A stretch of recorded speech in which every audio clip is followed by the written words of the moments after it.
নাম করে বয়ফ্রেন্ডের সাথে দেখা করতে যাওয়ার সময় যখন ধরা পড়ে যাই। আজকে অনেকদিন পর আমি রাহুলের সঙ্গে দেখা করতে যাব। আমার তো খুব মজা হচ্ছে।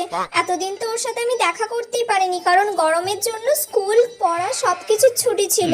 এবার স্কুল খুলেছে আর আমি রাহুলের সঙ্গে দেখা করতে যাব স্কুলে যাওয়ার নাম করে। আমার তো খুব মজা হচ্ছে, চাই তাড়াতাড়ি বেরিয়ে পড়ি।